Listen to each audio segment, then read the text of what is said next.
Hello, friends. I hope you're well. It's another beautiful day today. Another day where life is good. Life is good every day. And I felt like sharing again today. Lately, I've had more time to meditate, to go inside, and there's definitely a continuous depth that's unfolding.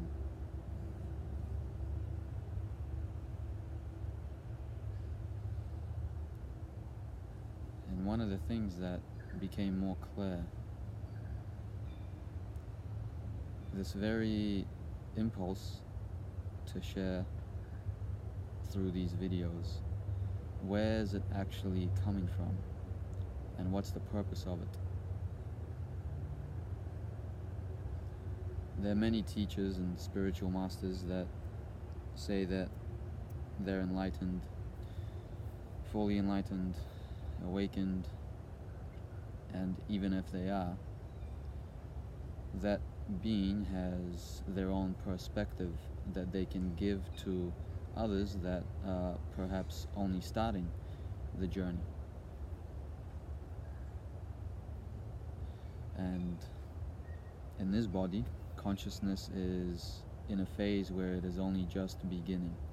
So the perspective here is going to be different, and it might help even more people that are only beginning.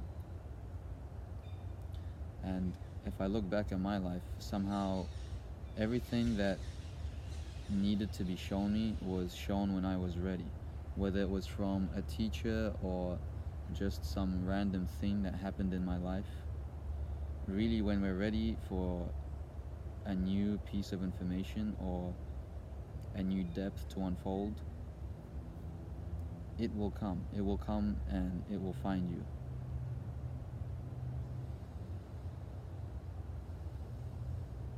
So when I share, it's for you, whether you're watching now or 100 years from now, or if the internet's still around 1,000 years from now. It doesn't matter. Time doesn't matter. It's about the evolution of you into your soul, and your soul into the infinite universal that matters. And when we take the step, it means we have to leave behind our personality, our human self, to journey into something completely foreign. So it'll cause you initially to have difficulties expressing yourself as a human being and to live a normal life.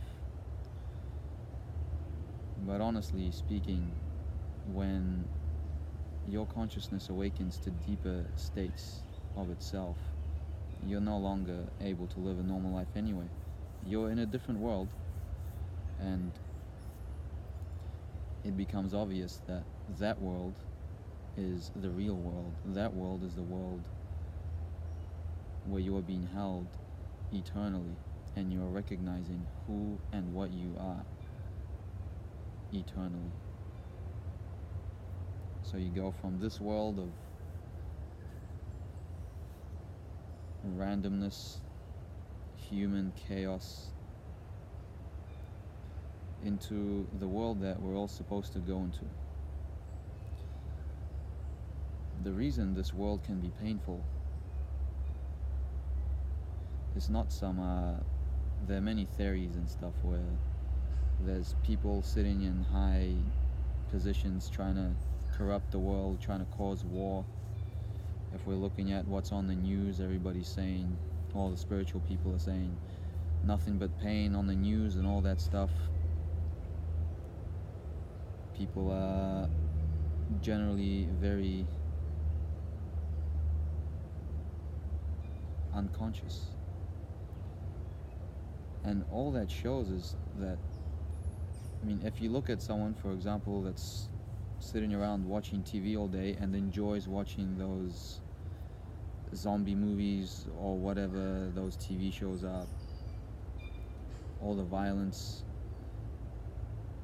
Think about it, they actually enjoy watching it.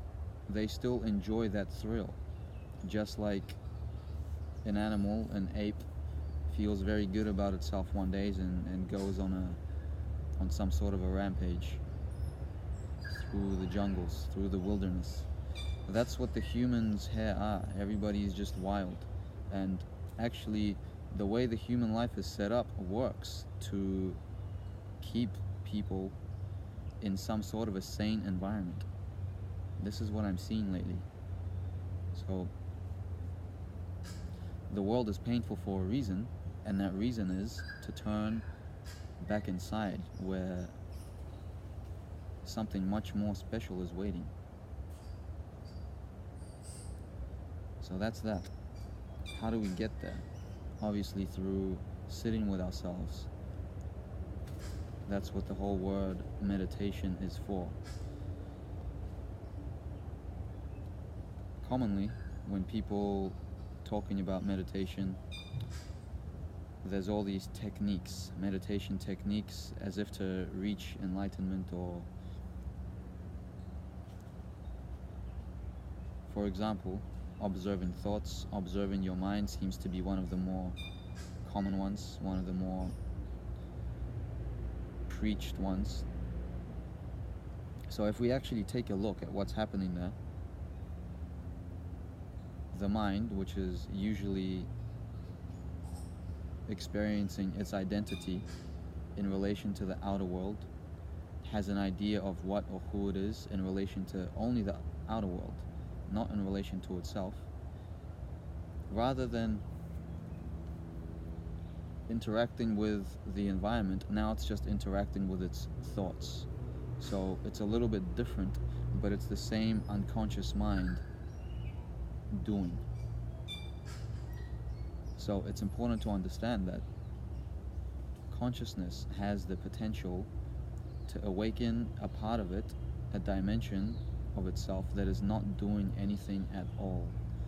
It's simply existing, and it is through just being, through just existing, it's merging deeper with reality. But this dimension of consciousness has to first come into existence. And the only way it comes into existence is recognizing itself, what it actually is, in isolation from the world, from its thoughts, from its personality, from how it's been experiencing itself for its entire life. Something new has to awaken. At first, it's just something that maybe we glimpse, something feels really good, but we don't know how to get back there. And all it takes is sensitivity. Human beings lack sensitivity. When we sit and we close our eyes, the suffering, the discomfort that we feel, that's already the way. That's already, an answer is there waiting. When we sit with ourselves and we get in touch with how we actually feel right now and what's happening in the inner dimension, inside of our consciousness, inside of our whole being, we can begin to tell where we are uncomfortable, where we are in pain, and where we are hurting. It can be emotional, it can be mental. And the whole point is, from there, you can begin to intuit what is the next step to, if there's restlessness, to calm the restlessness down. But what is the next step into well-being, into a higher state of consciousness, into a consciousness that's independent, that's unconditional from the exterior world? Because the moment that awakens, that's already the first step. Then we learn to live from that place. We learn to live from that first level of unconditionalness. I don't know if that's a word.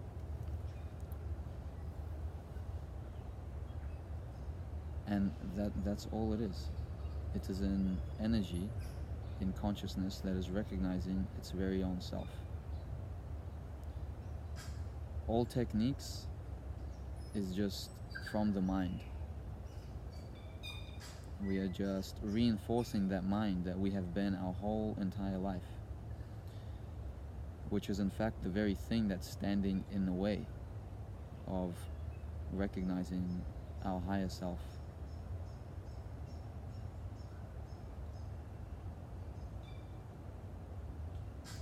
So that was my spiel about meditation.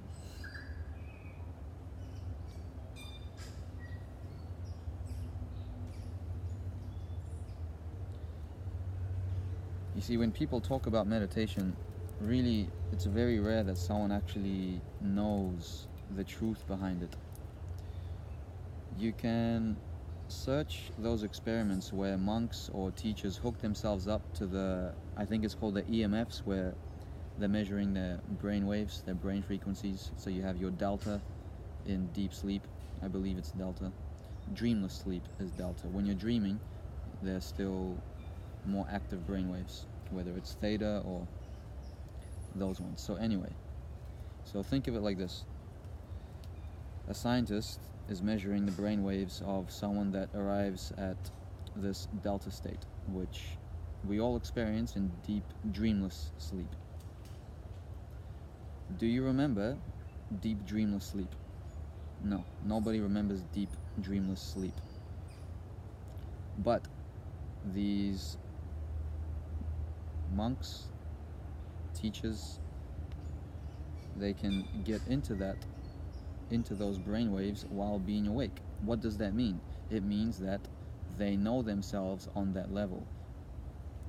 To the scientist, he's just using the mind, the habitual, conditioned, learned language patterns, the habitual way of analyzing things, and is making all sorts of conclusions about what's happening inside that person, what's actually going on in the brain. But it's not about what's going on in the brain. It's the subjective experience of the state that matters.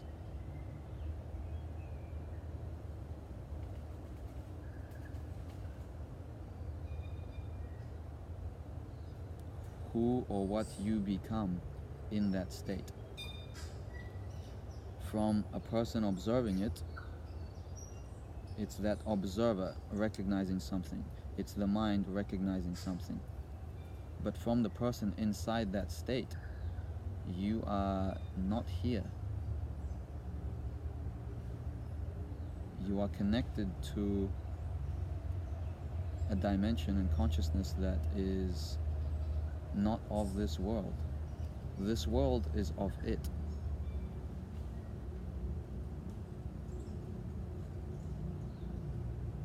So you can look at, I think Ken Wilber did this experiment, but there's a lot of guys that have done it.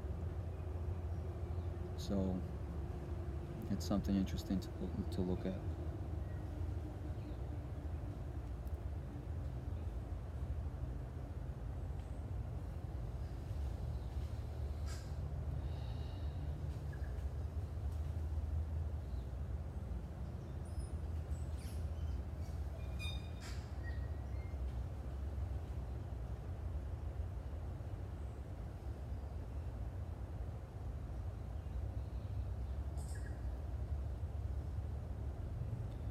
We need to get in touch more with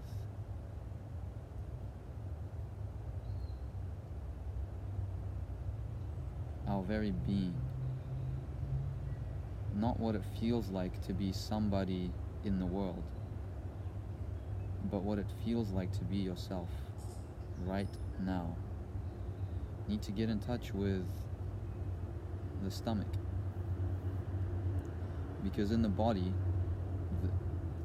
there are energetic portals. Might sound crazy, but they're energetic portals that you merge with, and through that merging with them, that's when you become transported into reality. Why is that place more important? Because there, existence is unconditional. Existence is prior to recognition of the world.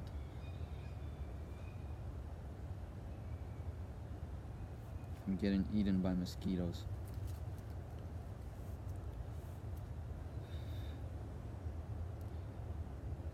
it's really important to learn how to rest, because if we're working with consciousness, it's very easy to develop.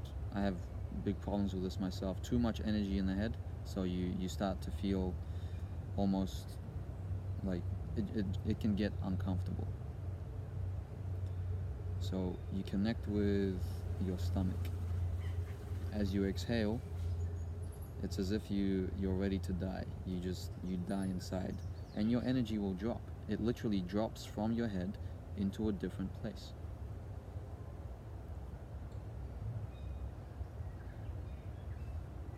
And all of these things initially, they're very subtle and almost intangible, but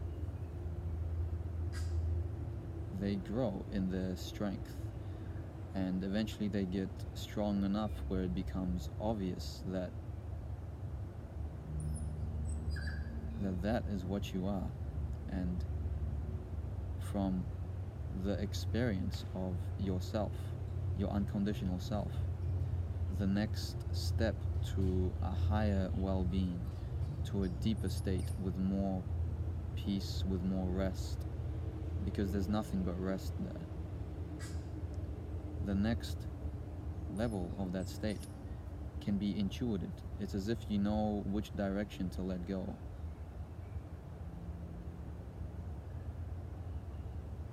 And depending on what kind of being you are, you can feel stronger sense of self in different places. So there's consciousness. Some people feel themselves in their heart. Some people feel themselves more in the stomach. Usually it begins with consciousness. And it's very interesting, because what does that say? It says that your soul is multi-dimensional.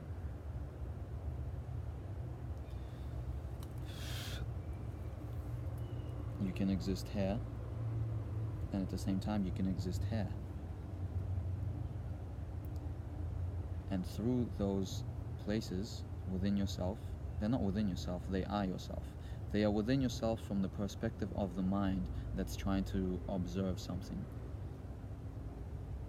But as always, the mind is secondary. It was not there when we came into this world. We and the environment created it.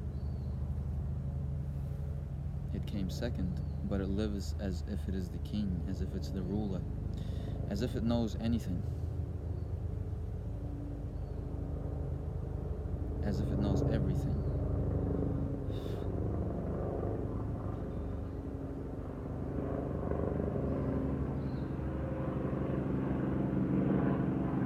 So we can get in touch with ourselves on many levels. And in the head alone, there are different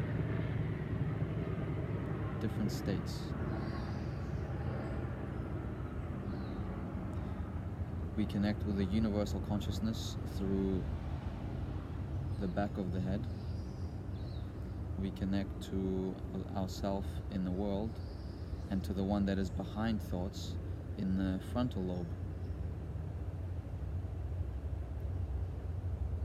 And remember, it's the locations that they don't matter. It's the subjective experience of yourself that matters.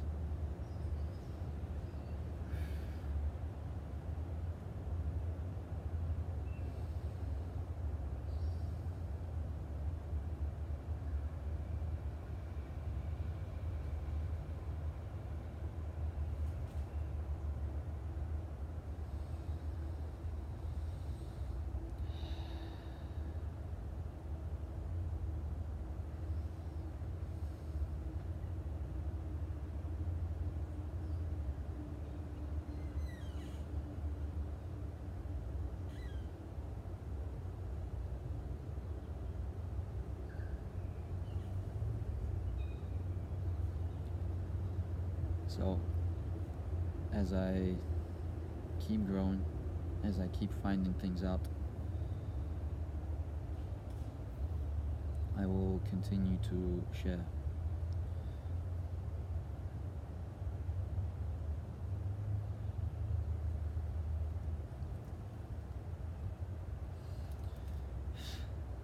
So, stay true. make time for yourself.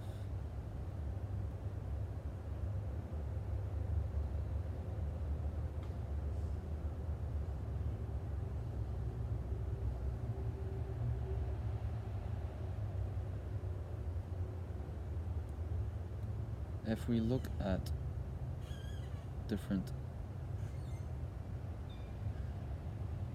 people, that there are many videos even on YouTube, people saying, my awakening experience or my spiritual awakening, what happened after, all of these things. And I watched a few of them, and all of them seem to equate being a happy person with being fully enlightened. What does that mean? That means that they haven't intuited that there is infinitely more than just being a happy person. Of course, it's important to be a human being, but you're much happier if you experience your human life from your soul, or even deeper from the universal reality.